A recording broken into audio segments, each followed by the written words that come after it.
Hey, it's been a while. So I wanted to speak to a dynamic and this nuance within the dynamic itself that seems to somehow often go unregistered, and it feels really important because the identification with it on either side can make a world of difference. So this subtlety in the dynamic is when we are looking at somebody to be responsible for something, being responsible and blaming someone are two different things. When we ask somebody to be responsible, we're looking at a behavior. We're looking at somebody to find a change in the action, in the way that they're showing up. Whereas blame is actually blaming the person and making it personal.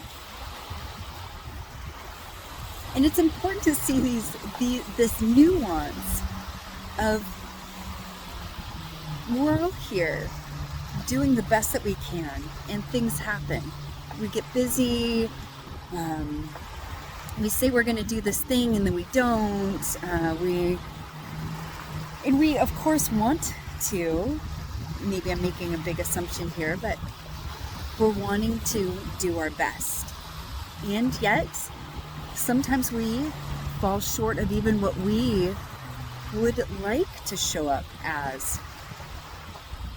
When we're carrying a lot of guilt or a lot of shame in us not being able to show up in the ways that we want to may actually drive us to start pointing fingers when we hear somebody asking us for some sort of response as a behavior to something that we're doing.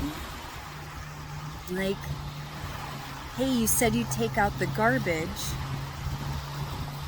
and I see that it's still left on the porch. Well, somebody who is responsible is able to look at that and say, oh, I didn't do that. Yeah, I had to run to work. I had this happen. I woke up late. They've got a story about why they couldn't show up to that behavior. Somebody, though, who has shame or guilt is going to make it about them. And they're going to say, if you wouldn't have left the garbage near the door, I would have remembered it. They'll cover the behavior with feeling like it's a personal attack on their character. And that personal attack then will turn into a whole way that it's actually not their responsibility, and that it really, we can get even further down the rabbit hole, that maybe even it's yours. Right? I came home really tired. You should know that I'm always tired at this time at night. Like, why are you always asking me to do that? And then you watch somebody who's a lot of guilt, shame, will start adding emotions into it and start drawing out emotionally and deflecting from the original issue, which was really simple. It was a behavior, right? And it's not emotional. It's, hey, you didn't do that thing. You're right, I didn't do that thing. I didn't do that thing. Right, you're right, I didn't do it. Right? Then there's the why didn't you do it? And then there's another level of accountability. I'm accounting to why I didn't do the thing that I said I was going to do. That's just being responsible to the thing that we said, that we gave our agreement to, that we gave our word to do that. When we watch people start to just show up in a very emotional way about responsibility, about giving their word to something, in the sense of saying that they're going to do something or not going to do something, and then doing it or not doing it,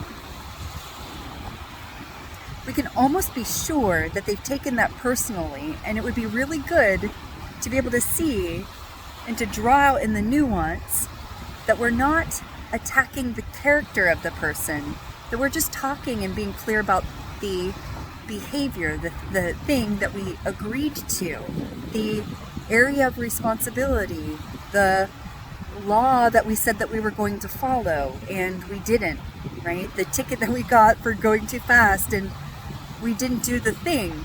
That's not the cop's fault for pulling us over because we chose to speed in a place that it's clear that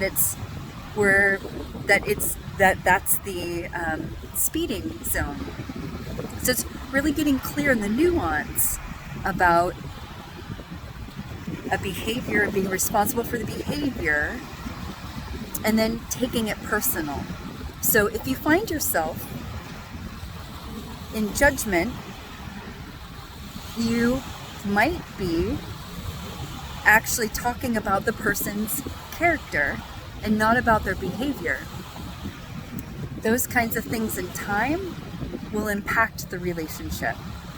If you can keep it about the behavior and not about the person or their character, they keep it a lot more clean and a lot more simple to work with. If you notice that the person that you're talking to or dealing with continues to take it personal, they make it about you or create emotions about it, and you're unable to draw the correlation between we're talking about the thing that you agreed to, not about you as a person, and they're not able to hear that, you might be dealing with somebody who maybe has a lot of trauma or unconsciousness or lack of awareness around their own ability to separate what it is that they're doing from who they are. And we can have compassion for that and also make decisions that are honoring to both people. So that's the nuance that I wanted to talk about. I hope that's helpful for a lot of people.